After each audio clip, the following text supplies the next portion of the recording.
Hello everybody, this is Jordan with TrueHumanity. I'm happy to be back here today, and I think I have a real great video ahead today for everybody. I kind of want to wrap up and attempt to provide a clear and complete picture of the major events and the subsequent lines of evidence we have regarding this Younger Dryas period and the events that parentheses or surround this event we're talking about in the 1200 year period time frame of about 12,800 years ago to 11,600 years ago. So what I'm going to attempt to do in this video is kind of put the bookend or tie this whole picture together of what we started and discussed about in the last few videos about the Younger Dryas and some of the lines of evidence that have come forth that support some major cosmic event at the beginning and during this period. So of course there's going to be more to cover and discuss in the future, because these past 3-4 videos are by no means exhaustive in the evidence and the information, not even by a long stretch. But I think within the first couple videos and then this video, it's a very good snapshot of what the overall Younger Dryas period, the events were about. So in this video, I'm going to touch on the relationship and the connection between the newly discovered site of Gobekli Tepe, the Taurid Meteor stream, which I discussed in the last video, and I'll finish by completing the picture with the geological evidence from the Younger Dryas within the landscape of North America.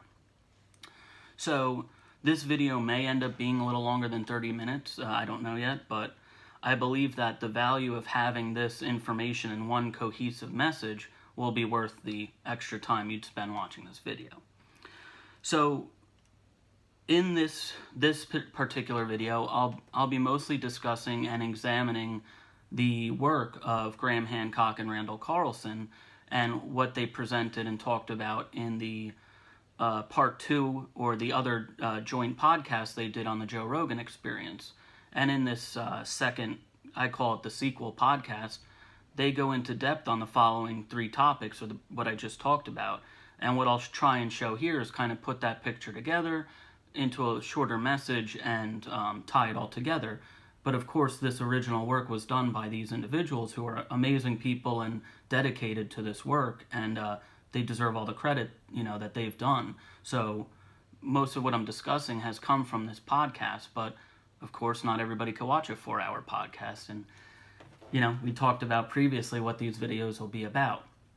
So I don't claim this as my own research, but just as an additional step of putting it all together and presenting it. So I wanted to start out by talking about Gobekli Tepe.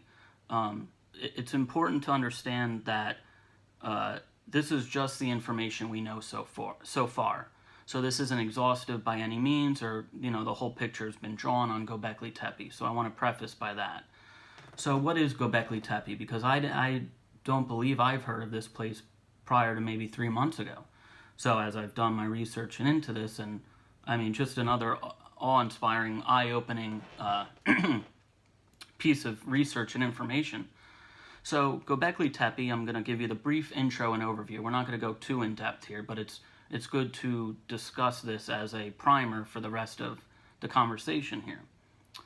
So Gobekli Tepe is an ancient megalithic site which was deliberately buried at the end of the Younger Dryas period, the ending 11,600-700 years ago. And this site is located in southern Turkey, on the Turkey and Syrian border, in southern Anatolia, I guess is the area called in Turkey. So, we'll get into more. I was going to say something else. But the excavation began in the mid-90s by the late German archaeologist Klaus Schmidt. It was determined through sedimentary layout, the way that all this material they dug up and excavated, and other dating techniques, that this site was deliberately buried by humans. So it was not buried by some catastrophe or force of nature, but the way the sediment is laid down uniformly, and not just that, but other dating techniques they've done, have determined that this site was deliberately buried. for protection or for posterity, whatever it was. We can debate on that later, but I think the information and the evidence will show possibly an answer to that. So within the site, within the Gobekli Tepe site, it's very important to keep in mind that there's 50 times as much still buried here that has not been uncovered or excavated by archaeologists or anybody. So we only have a picture of a small area of Gobekli Tepe, but using modern techniques such as ground-penetrating radar, etc., they've been able to determine that there's 50 times as much of this location still buried under these hills and this ground that's in that area. What we see at Gobekli Tepe is evidence of advanced knowledge, such as geometry, astronomy, architecture, and art sculpture, which are present on many of these big, multi-tons, tens of tons megalithic stones, pillars, and these sculptures are raised relief. So what that means is, instead of it being carved into the stone like your name into wet concrete, the stone is carved away around these figures. So the main part of the figure that is the end result was carved out of the stone. You know, it wasn't glued on there per se. It was carved around. The stone was carved around these different things we're going to see or talk about, at least a couple. And it shows a highly advanced skill set. And I know there's argument about, well, it's a hunter-gatherer site, and I mean this long and arduous talk about temples and sacrifice that you just can't get away from with this dogma. But we can see when we compare it to these other anomalies and ancient megalithic sites that there is something in common. And you know, I can only touch on so much here because, first of all, there's a lot to be uncovered, but what they have uncovered so far is quite convincing evidence. So I'll touch on two quick things that they've uncovered. And Graham Hancock goes into this, and he talks about it in his book, his books he's written, and in the podcast and other interviews. But two things I think that should stand out, and both of these things apply to what I'm going to discuss later, throughout this video, I should say, is one is there's something known as Pillar 43 in Enclosure D. So it's one of these pillars and one of these enclosures, because remember, they've only excavated X number % of this. And a quick overview of this pillar, which you can Google and find images and the like, is a depiction through that raised relief of carving out, you know, around the stone. They depict an area of the sky with corresponding zodiac signs. So they're showing an image or a snapshot, if you will, of our night sky and a potential message for the future. So there's other things on this pillar that are anomalous, not just a picture of the sky with Scorpio and Sagittarius, etc. There's other things that are being told through this pillar, other objects on there, and I'm not going to touch about it here, but because I'll continue on in a second, but to show that there's also connections between other megalithic ancient anomalous sites. So we see different symbols, if you will, depicted on this Pillar 43 in Enclosure D in Gobekli Tepe, and we also have something similar in the Mesoamerican, Latin American cultures through a figure known as Quetzalcoatl. And we also see this in the same thing I'm going to say, we also see in ancient Sumeria, Mesopotamia. And what's the corresponding thing between these is this image of a handbag per se, or like a briefcase. And I'm not going to go into the details of that because this is a much longer talk, but it's to show you that there's more than just someone saying, oh, it's hunter-gatherers, or somebody just looking at the constellations and copying it. Well, look at all this evidence, the raised relief, the intricacies of this site, etc., and not to mention its alignment to true north and south. You can't just do that. You have to have some kind of astronomical skill set and knowledge. So in addition to this pillar, there's also Pillar 2 in Enclosure A, which has more zodiacal raised relief carvings, and one of a bull and the Taurus, which the bull symbolizes the constellation of Taurus. So this is an important segue into my next topic, And I just want to, kind of recap here about this Gobekli Tepe site, and that it's only been excavated, only began to be excavated in the mid-90s, and it's only been in the last decade or so where they're really uncovering and, finishing up the parts where they have excavated to start to understand what they're looking at. Unfortunately, the founder, the initial archaeologist, Klaus Schmidt, has passed away. So I don't believe he's no longer working on that site, but I don't believe that there's continued work going on right now due to the civil unrest on the Syrian border and its proximity to Syria.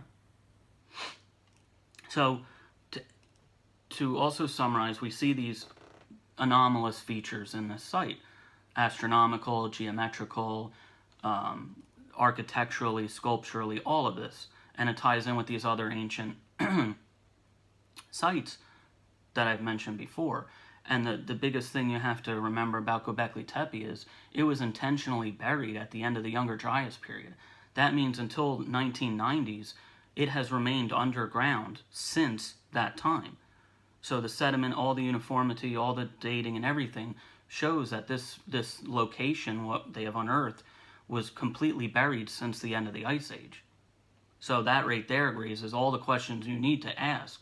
And from there, I think that's a paradigm shifter in and of itself, because it's archaeologists and geologists, not people who have gone into this, field of trying to put things together. This is their day job, and they're the ones saying, hey, look, this is anomalous, and that in and of itself, and the further research goes, this is something big. So we see on these couple pillars I mentioned, these astronomical zodiacal pictures, representations of the night sky, how they would appear, to our ancestors, and not much changes in the sky on this scale quickly. So it takes thousands upon thousands of years for the precession of the Earth to change its field of view. And I'm not going to get into a precessional talk today, but like I mention often, that there's other things that connect here, and it's just too difficult to put every single thing into one video when you try to make a picture. You have to touch on these in steps, So these pillars, I keep repeating this because it's very important. These pillars are showing these zodiacal diagrams, if you want to call it, in highly skilled raised relief that are pictures of the night sky and other anomalous things on these stones that also connect with other features we've found through megalithic sites around the globe. So this can't be taken as a silo and not connected with the other things we see throughout the pyramids in Mesoamerica, the Olmecs and others, Lebanon, Baalbek, all that, because there is a connection going on here. So this leads me into talking about the Taurid meteor shower, the Taurid stream, which I touched on in the last video, I believe, which was the solar event video, or I guess I talked about the SpaceX Falcon Heavy launch. Excuse me. So in the same, sentence of this bull or the Taurus appearing on these pillars, we have to talk about the Taurid meteor stream. And I discussed most of the Taurid meteor stream details in that previous video, but it's important to show and continue to reiterate how important this Taurid meteor stream or shower is, and how important it's been in the human story for at least 13,000 years, if not, tens of thousands of years longer, 20, 25, 30,000 years ago. So it continues to be a looming presence to this day, that we pass through twice a year. We pass through this stream, and I guess I should really briefly touch on this, is that the stream of the Taurid meteor shower is a disintegrated comet, and it's been, for lack of a better term, on this racetrack, constant racetrack for tens of thousands of years, disintegrating and breaking up and, diffusing itself, making the stream bigger and wider over time as it continues to interact with the gravity and the cosmos and the solar system, and it's forming and making larger this Taurid meteor stream. And for future videos and etc. will go into the importance of the Taurid meteor stream throughout history, even our history, that we can look in books or ancient texts, whatever, through the Middle Ages and back and forth and in between.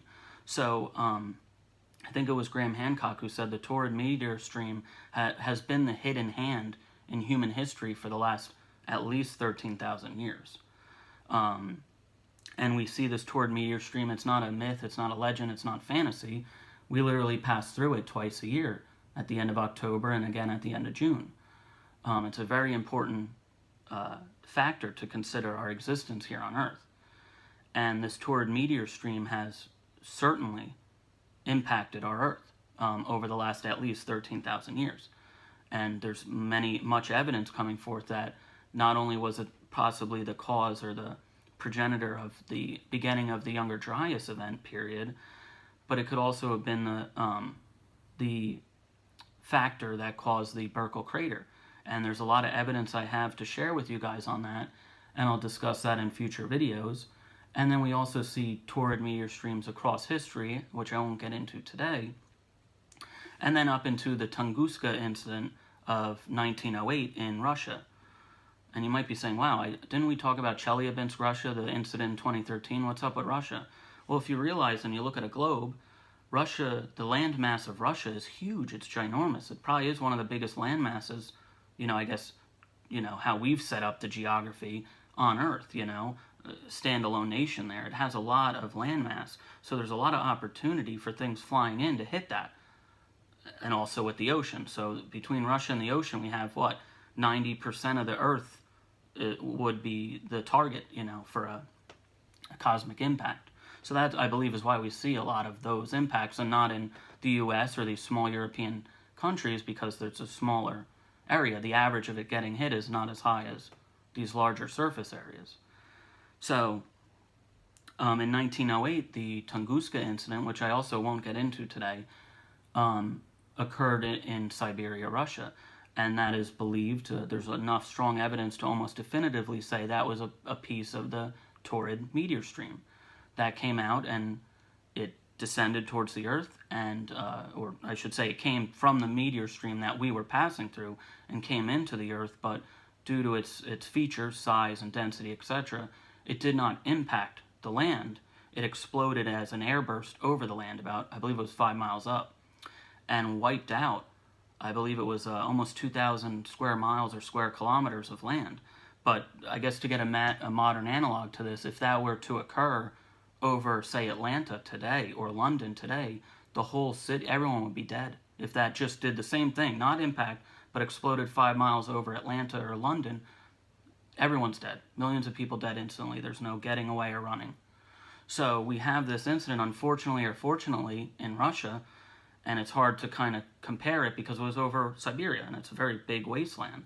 But there's evidence that it happened, and we could see it on the landscape. And still today, there's barren land there. There's trees that are, the growth of nature has come in, but it's not replenished as it was prior to that event. So we're starting to see how important the Taurid meteor shower, or the Taurid meteor stream, or the Taurid comet has been throughout the history of humanity, at least to the last 13,000 years.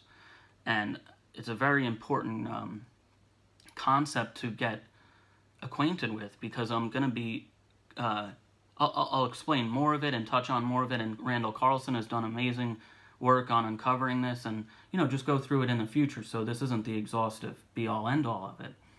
But I will say this, that's going to kind of be this little glue, I guess, coming through this, is that we are entering a Taurid filament swarm within the next 30 years, where astronomers believe that there's a larger concentration of these larger objects in this stream that could impact Earth in the next 30 years. And if you've watched this before, I'm not a doom and gloom guy, because we have technology to do something about this, but the facts still remain that needs to be told here.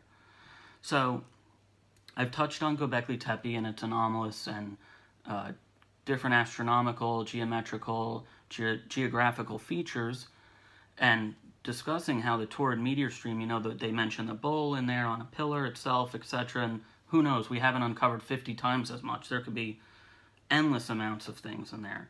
And, one of the things I believe that we're going to find out is this Gobekli Tepe, the site of Gobekli Tepe, might have been a place of teaching or knowledge transfer, and Graham Hancock talks more about this and goes into detail, but so far it looks like they were trying to teach or pass on knowledge. And if you were a survivor of an advanced civilization, one of the few, you would probably try and pass on the important knowledge, you know. You don't need to know how the mundane things work. You want to pass on the real important things that you have to get out right away. So the last part I'm going to touch on, and we'll see how long this goes, is the Younger Dryas Comet scarring on the landscape here in North America. And I think this will be a good video to kind of wrap up the whole entire picture of what we're looking at, from the first couple I did discussing the Younger Dryas to, excuse me, one second, to these examples we have of the Younger Dryas impact on our landscape still today. And like I said before, Randall Carlson has been meticulously across this land to document all of this research. And he's not the only one. You know, there's an individual, J. Harlan Bretz, in the early 1900s, and other people, other scientists who have now caught on to it and are going and, I guess if you want to say, confirming this evidence we're piling on. So in the podcast, which I said I'm gonna put the link here, the 4-hour podcast below here, and show you where in that, excuse me, that you can kind of fast forward to see these pictures, these videos that are just stunning. I mean, it's just incredible. You can't even wrap your head around it when you look at it initially. It's just almost unbelievable. So I'm going to try and, I mean, as the most pedestrian way I can, because it's very hard for me to speak these and you to comprehend or visualize what I'm saying. So this may be the one time in my video series here where I would urge you to go into the video description, look at that link, and look at how I listed the timestamps so you can go and see these pictures and images and everything that I'm going to discuss here and Randall talks about.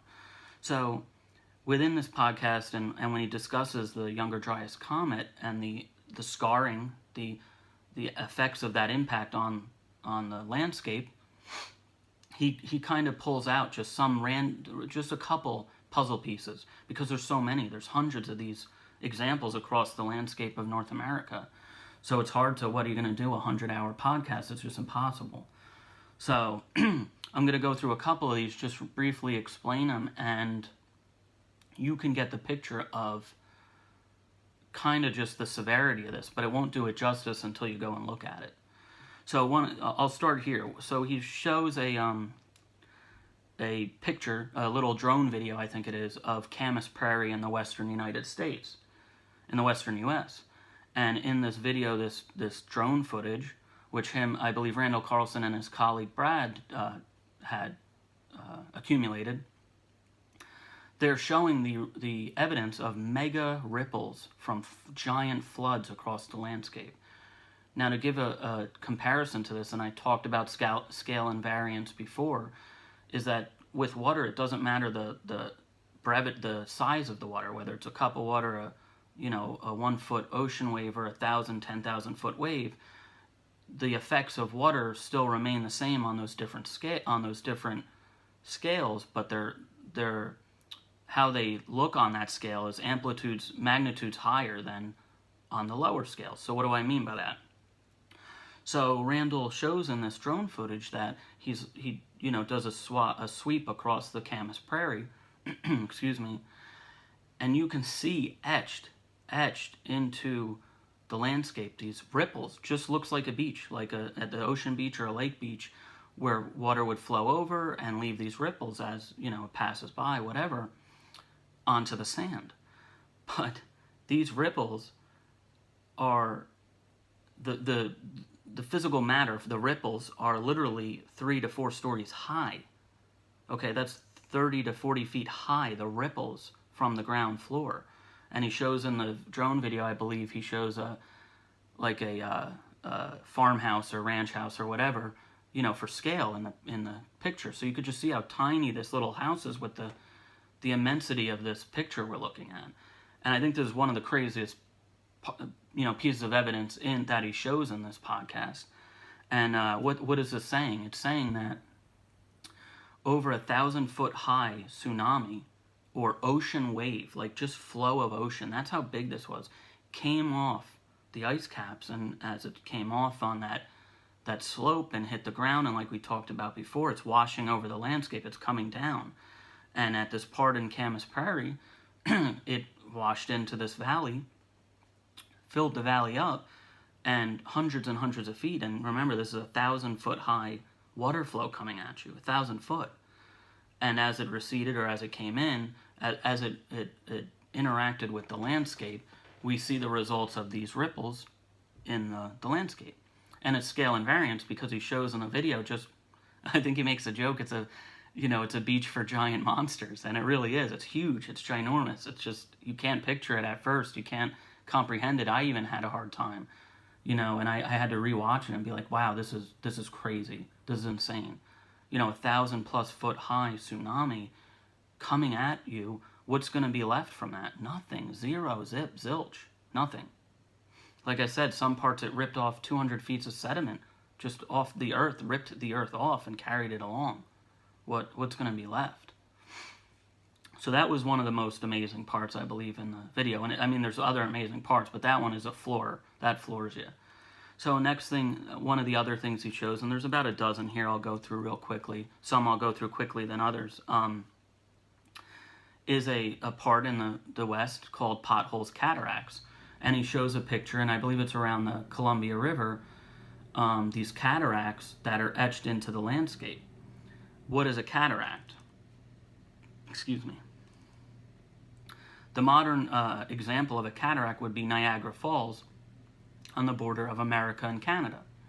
And I'm going to touch on this in a little bit, but I just wanted to bring that up. He starts on the Potholes Cataracts on the Columbia River and shows some of the damage to the landscape there. He then goes into the channeled Scablands overview, which I briefly mentioned in another video in Washington State. And we could see scale invariance there. It's almost inconceivable looking at the damage. Like I said, what would really survive or still remain after this came through, and it would have to bring about a societal restart. Another example he shows is these watermarks etched into the hillside from these preceding megafloods. Now remember, we're in 2019. This is how many millennia ago? They're etched into the hillside visibly. And he shows a picture of that, hundreds of feet high these hills are. And you got to remember, he's picking parts out to show examples, but it wasn't just these parts that were affected. It's impossible to put it all in. It's just all over the landscape where these ice sheets came down, and the end of them before they hit the forest and the regular land of the Americas, and as this impact happened, this water's flowing off that ice sheet, and as it gets off the ice sheet, then it's coming to land, and so on. So the next thing he goes over and he shows, and remember, everything I'm saying here, he's showing. This isn't just saying. I'm saying it here, but in this podcast, he's showing this evidence of pictures and videos. So I want you to keep that in mind. So another one he shows is a topographical map and Google Earth image of Valles Cataracts, which again is, I guess, the modern example, or the way you can think of it is, it's a massive, dried out, extinct Niagara Falls. Massive.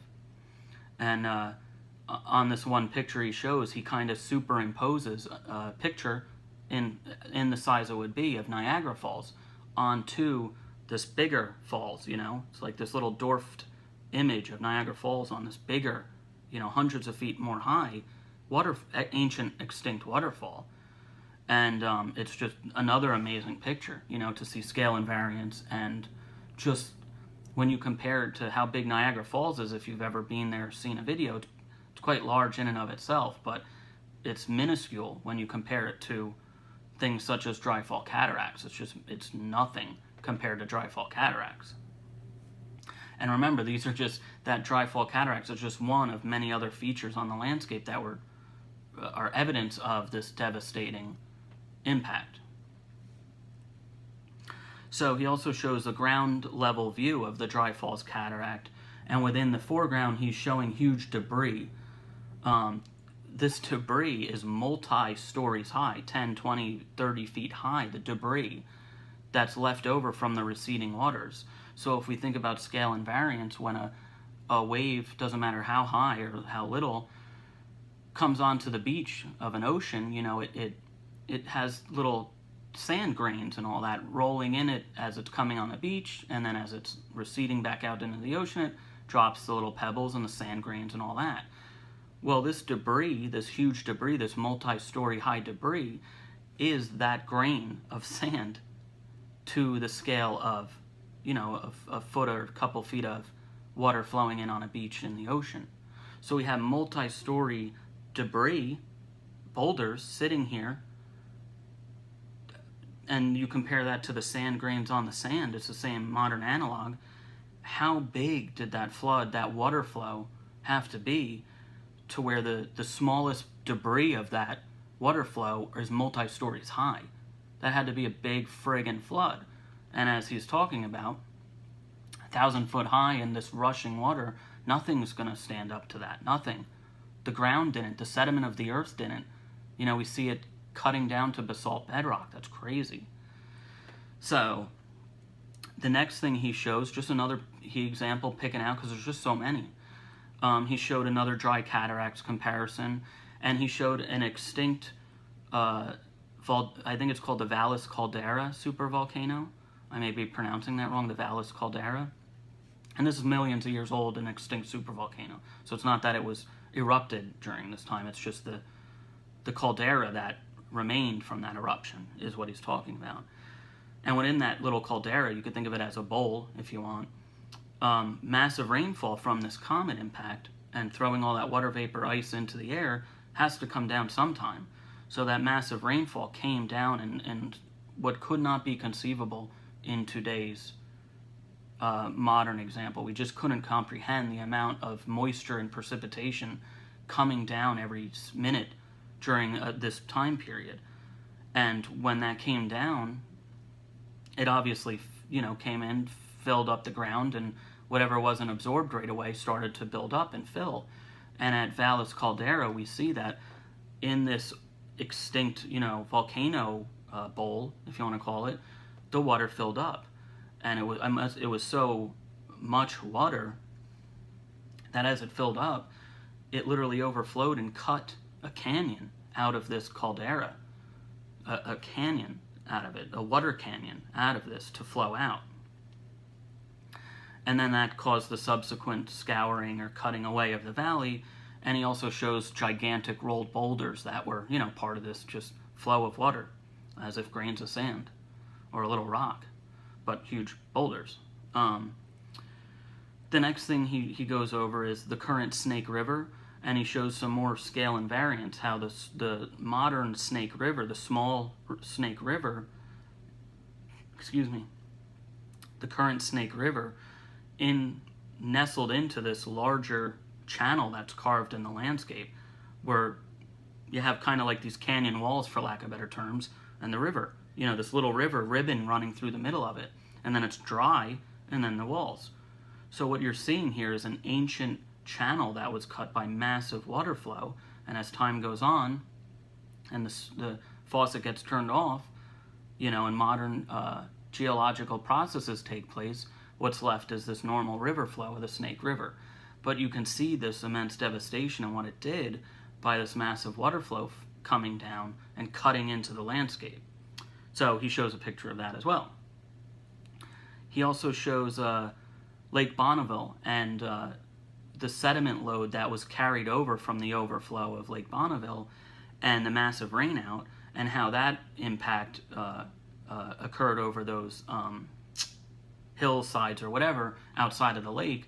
And you can see these large rocks and debris that he's standing next to, you know, that just flowed over because of the massive, massive amount of precipitation that happened in a short period of time. He kind of comes back to a current ripple picture, but a different one. And it's showing the current ripples on like this ancient kind of scale invariant river channel, and that they're still kind of fossilized into the sediment, into the soil, into the landscape of the earth. It hasn't changed in thousands of years. It's how how massive these ripples are, and then the subsequent huge water flow that created it. He then shows some gigantic boulders left over from the floods and the remains of the melted icebergs. They show on some of the landscapes where, as this comet impacted the ice sheet, a lot of things happen, but one of those things that happen is it's melting ice, but as it's melting ice, parts of the ice are breaking up, like into chunks, into icebergs. And what we see on some of the floors of the landscape, is the remains of these giant boulders, rock boulders, just kind of plopped, sporadically on the landscape, just sitting there on a little mound of dirt. What does this mean? It means that there was icebergs the size of oil tankers, as Graham would say, icebergs the size of modern-day oil tankers that carried boulders enchained in those icebergs. So as the river flowed with those icebergs in the river itself, and as the river, as that flow stopped, the faucet gets turned off, and as it's coming back, returning, not as heavy flow coming, these icebergs get stranded on the landscape. They can't be carried by the lower flood level, so they get stranded. What does ice do? It melts. So this ice melts, and you get these bergs of dirt and boulders on top of it. Well, the icebergs aren't clean ice. They're filled with dirt and sediment and all this other stuff. So when they melt, anything that's in that ice that isn't water is left in the spot where it melted. So we see that evidence on the landscape as well. Finally, the final thing I'll just touch on, which he shows an example of in this podcast and in these pictures and videos, etc., is something that's quite astounding as well, and that is the interior view of the tornado-carved massive potholes. So it kind of goes back to the channeled Scablands in the beginning, what he talks about, where this massive flow of water picked up all the sediment down to bedrock, plucking the dirt, just tearing apart the landscape. Tearing apart the landscape is the best way you could say it. And the result of that, the cataracts, the old extinct Niagara Falls, and as this massive turbulent water flow is coming, it's doing multiple things. And one of the things it's doing is, because it's so violent, is there's underwater tornadoes. So as this water is kind of vortexing, it's picking up different material.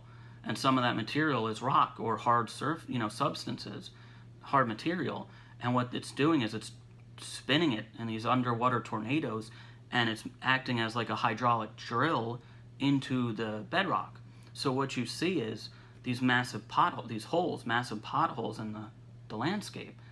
And long story short, what that is these underwater tornadoes with rocks in them drilling holes into the bedrock, many feet down. And he shows, I think, one of the pictures is him or a colleague inside of the hole looking up out of it. And you could just see the drill into the bedrock of this. It had to be insanely violent. So I'll end this part of the discussion of the scars, the evidence in our landscape of this massive impact from the comet and what resulted from that. And in the description section of this video, I'll post the link for that original 4-hour podcast with Graham and Randall and Joe Rogan, the part 2 one. And I'll list in the description, these examples I discussed, and provide the timestamps where you could find them in the podcast, because A, nobody should be expected to watch a 4-hour straight podcast, and B, no matter what I tell you here with my words, or my hand gestures, or whatever, nothing can do it justice to seeing the pictures and the evidence in the videos yourself. Nothing that I discuss here can solidify it within you then other than seeing this. So, to recap, we've talked about Gobekli Tepe, right? And the anomaly of its founding, its purpose, and all that. And the pillars in the enclosures. And the importance of the Taurid Meteor stream and the Taurid Meteor shower. And then subsequently to that, we started to finish up and discuss the younger Dryas and tie everything together with the scars, the scars in the landscape from this terrible catastrophe. So, They also discuss in the podcast about the universal flood story connection, which I'm sure anyone who's connected to kind of monotheism like Christianity can recall the story of Noah and the floods in the biblical text. But outside of the Christianity realm, all of these ancient cultures have a flood story. All of them. The Epic of Gilgamesh, the Hopi Indians, the Native Americans, all over, throughout the world, throughout the globe, we have flood stories. Especially from the Native Americans, and you wonder why that almost I guess whatever research you could do in today's world with what we're working with, has a flood story, a massive flood story. So when you think about this evidence of Gobekli Tepe, the Taurid Meteor stream, and its connection with Gobekli Tepe and the Younger Dryas event, you could kind of put this picture together and see that the only people that would probably survive en masse a catastrophe like this would be hunter-gatherers. They would be most likely to survive. And Graham Hancock has done a lot of work with this, but the long and short of it is that this is their daily routine. They're used to, they're not used to being tied down. They can deal with catastrophes and changes in the environment, changes with their food supply, etc. So this almost wouldn't faze them. They could pull through this. So it's not beyond the realm of possibility that any former advanced civilization survivors, if they were still alive, would settle among these hunter-gatherers. Because if we look at our modern civilization today, and something on this scale happens, it's over. Pull the plug. It's done. You don't need a mile-wide, 10-mile-wide impact. Just have a couple bombardments like this, and goodbye, modern society, modern civilization. So this differential survival rate between the advanced cultures and hunter-gatherers shouldn't surprise you that what's going to be left after this cataclysm is mostly hunter-gatherers. And then the survivors most likely would be, incorporating themselves into those tribes, those groups, and passing on that knowledge. So when we see Gobekli Tepe and you hear the argument of, well, it was built by hunter-gatherers, well, it may have been, the workforce may have been hunter-gatherers, yes, but the knowledge that's put into this and surrounding this is ancient advanced knowledge. It's not a hunter-gatherer knowledge. You need a workforce to do this. So you can start to see the picture of survivors from a cataclysm like this. And I'm not talking about them flying around in planes and shooting ray guns, but ancient advanced cultures who have these knowledge of advanced scientific knowledge, etc., would probably, so that they can continue on living, would incorporate themselves into hunter-gatherer tribes. And Graham Hancock talks a lot about this, about the knowledge transfer and the learning aspect of, teaching aspect of Gobekli Tepe and the connection between our possible ancestors and how it transferred over throughout the Younger Dryas and following. So, to give two quick modern examples, and I say modern examples loosely because the biggest one we can discuss, I guess, give as an example would be Hurricane Katrina. And even that is just like a little speck of an incident compared to the Younger Dryas event. It's nothing. It's a regional incident in America. So what we witnessed in America on the national level, though technically it was only regionally occurring, was this huge disaster in 2005. Now, politics aside, and I don't get into politics on this channel no matter what, we were able to see what the delay by over a week, several days, 5-6 days of aid coming in, was left up to the people who had been, I don't want to say survivors, because obviously there were survivors, but those who were there after this incident occurred, they were left to themselves to fend for themselves, for lack of a better term.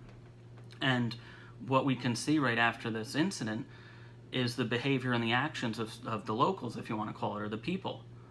And you see some rose to the occasion and helped their fellow man and did good, etc. And others descended into anarchy. We had, I come from the healthcare background, but this is kind of universally known that You know, they had sniper shootings outside of hospitals, people with rifles just randomly shooting people. Like, that's insane when you think about it now. I bet you forgot about that. No, there was sniper rifle shootings of people randomly. And you had gang violence, looting, all this other stuff we probably do remember. So you had this little tiny modern example of what could happen after this little tiny disaster comparatively to the Younger Dryas events we're talking about. So you can see that, look at what happened just locally with a tiny little thing. Extrapolate that globally. I mean, what we do have today is amazing that we even have that. Because I could easily see, you know, Mad Max, you know, the Mad Max movies and Road Warrior and all that could be a documentary rather than a fiction. You know, when you look at what happened here, you know, you could easily see that descending and rapidly progressing to that point. So we have this modern little example of Katrina, but further than that, and this is a good point for me, is that we have hurricane or Superstorm Sandy, yes, Hurricane Sandy, that impacted the northeast coast of America in 2012. And I'm from New Jersey, I live in New Jersey, and I'm from the Jersey Shore, and at the time of this event, I had family living literally within a mile of the coast in a town there. So I was able to travel there, and at the time I was still volunteering on a emergency medical services 911 service agency down there. So I was able to go in and incorporate and join the workforce or the volunteer force to help out after this event. And I won't go into the details of what happened with that event and what I was, you know, what all the things I've seen, because that could be another 2-hour video. But as I was in that capacity down there in a emergency management, emergency medical capacity, I was able to survey, to look at, to just be incorporated witness to the aftermath of this disaster. And I was able to take hundreds, I think over 1,000, 1,200 pictures of the destruction from just this little hurricane, this little guy, compared to Younger Dryas. And the immense destruction just from this small localized event.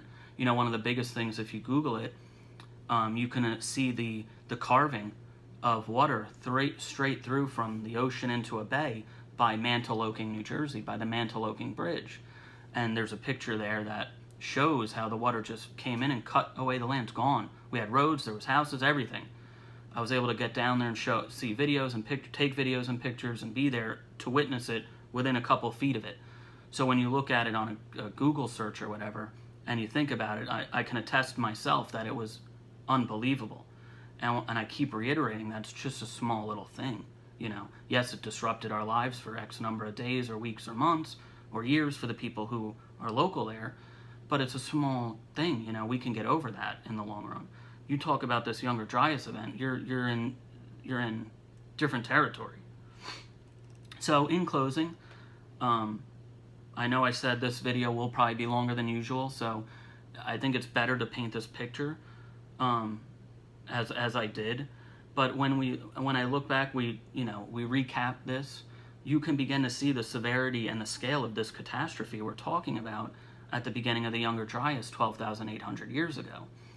So I think this, in the series of videos, if you want to call it, would probably be a great point to begin introducing more of Gobekli Tepe and going further into the ancient civilizations and the global evidence for ancient advanced civilizations and what we see at these sites that are still in existence, this anomalous features and anomalous structures and so forth, such as Egypt and Mesoamerica and Baalbek and Gobekli Tepe, etc. And we can start to put together some of these pieces, because when we look at this comet impact from the Younger Dryas and the subsequent events and catastrophe and what possibly could have existed before the Younger Dryas in terms of civilization, and then you tie that into the catastrophe and bring in this Taurid Meteor stream and Gobekli Tepe and all these other lines of evidence, you can start to see a picture forming, a story forming. And obviously it's not perfectly written, because we're still discussing, we're still researching, we're still examining, but there's certainly enough evidence to start to paint and tell a coherent, chronologically ordered story here. So I want to end this video just say that, in summary, that the Taurid Meteor stream, the Gobekli Tepe site, and the Younger Dryas events are all intimately connected. These are not separate things that we're just trying to put together to fit a narrative. And I've touched on some of the evidence here about how they interconnect, and there's more.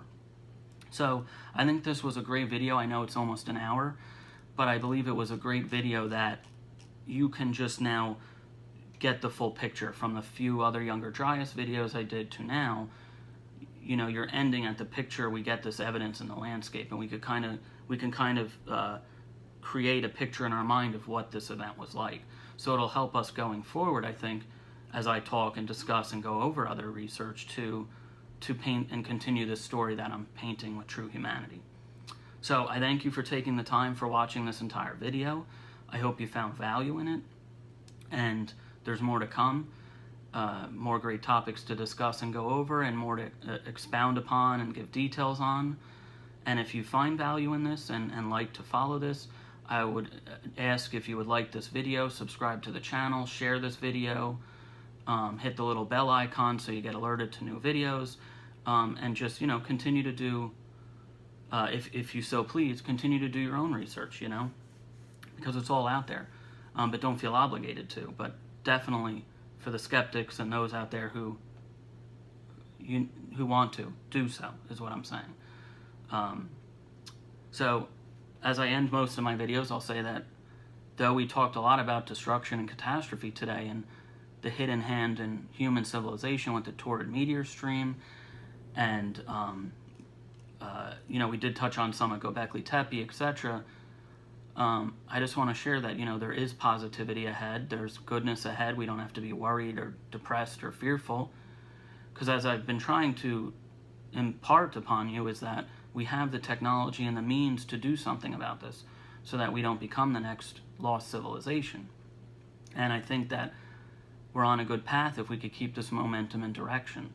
So I think to summarize and to close here, this is a good part to stop here and go back over the other videos so you can get the coherent picture of this Younger Dryas catastrophe event that we're laying the foundation, the framework moving forward to discuss what happened, what comes after this Younger Dryas period. You know, what happened after. We obviously have thousands of years of missing story, and then we'll get into that and discuss further and so on.